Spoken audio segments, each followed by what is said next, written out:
sebuah otentik bahwa sudah ada 6 bupati sampai hari ini yang berani secara resmi menolak kehadiran presiden ke daerahnya. Dan presiden tidak bisa berbuat apa-apa dan tidak bereaksi apa-apa.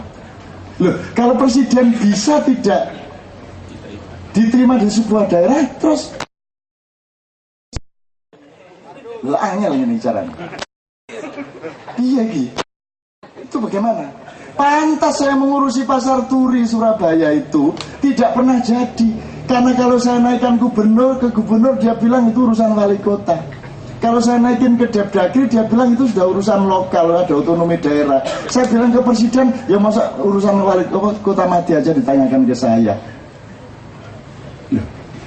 Ini negaranya mana nih? Oh, ternyata ada negara Surabaya. Yang berkuasa adalah wali kota Surabaya. Dan dia karena PDIP, dia bisa tidak taat kepada presiden yang Demokrat. Kan begitu teman sekalian. Loh, padahal kita kembali ke yang tadi. Kalau sudah jadi wali kota, apakah kamu masih PDIP? Kalau kamu sudah jadi presiden, apakah kamu masih Demokrat? Tidak. Nah ini kalau nggak ada aturannya, piye mas? Bagaimana dong?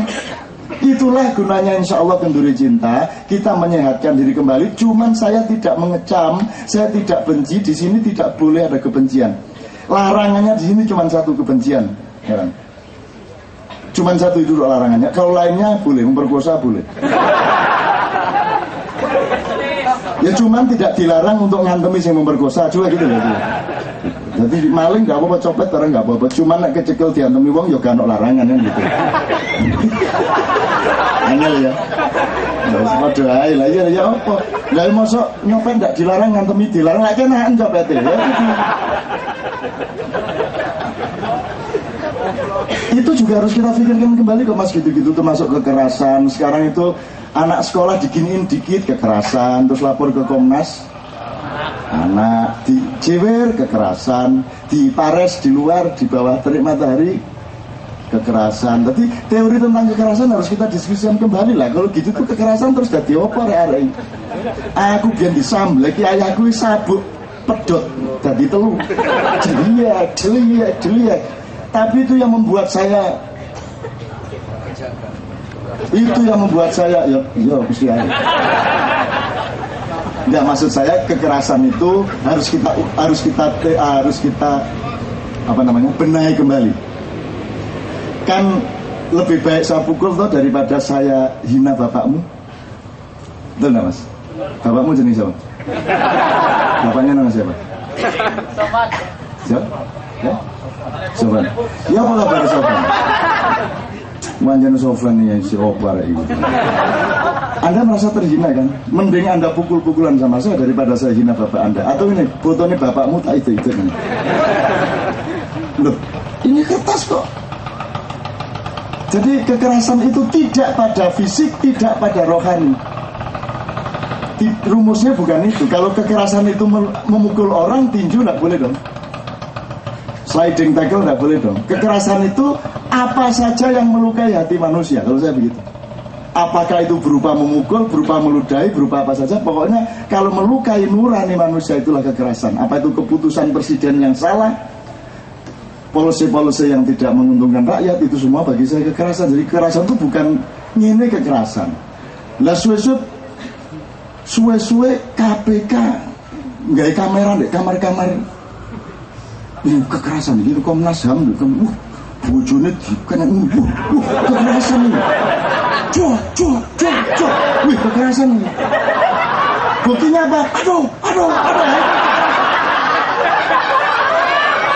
Mana mulu kekerasan ya apa? Oke, sorry ya, saya tambahin dikit soal kekerasan. Teman-teman sekalian, saya minta sekarang kita kembali ke sini. Setelah itu kita diskusi lagi sebuah lagu. Saya boleh nggak sebelum ada lagu yang bisa dinyanyikan bareng? Ini masih Maulid Nabi. Maulid Nabi itu mengulang tahunnya Kanjeng Nabi. Di Indonesia itu ada tradisi yang luar biasa. Kalau kita ulang tahun pakai selawatan. Jadi ulang tahun dengan cara mengulang tahunnya Kanjeng Nabi, kan asik gitu. Atau gini, untuk Rasulullah kita nyanyikan bersama Happy Birthday. Loh ya apa tuh ya? Untuk Rasulullah kita bayangkan berdiri sini terus kita panjang umur.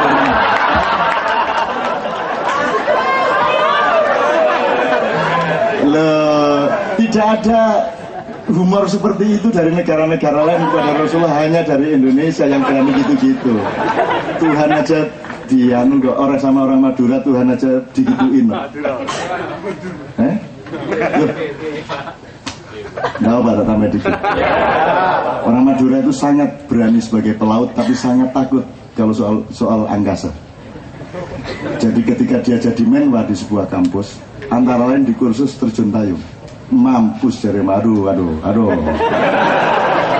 Terus dia bilang sama Allah, ya Allah, kalau saya selamat sampai di bumi saya beli petik, saya sembelih ayam.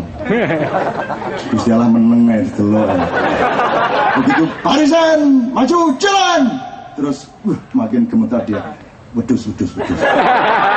Naik, bargaining powernya naik. Saya sembelih kambing kalau selamat. Begitu naik pesawat, delok, jauh. Sapi ya Allah, sapi.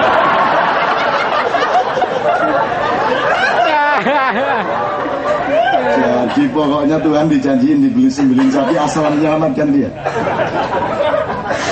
Pokoknya begitu lihat sapi. Akhirnya sama komandannya disorong, terjun sekarang. Dia hampir pingsan tapi alhamdulillah masih bisa nyopot talinya dan payung berkembang, dia selamat sampai di bumi. Mesem dicopot, cuma kerik. Meskipun saya tidak sembelih sapi, mau apa kamu?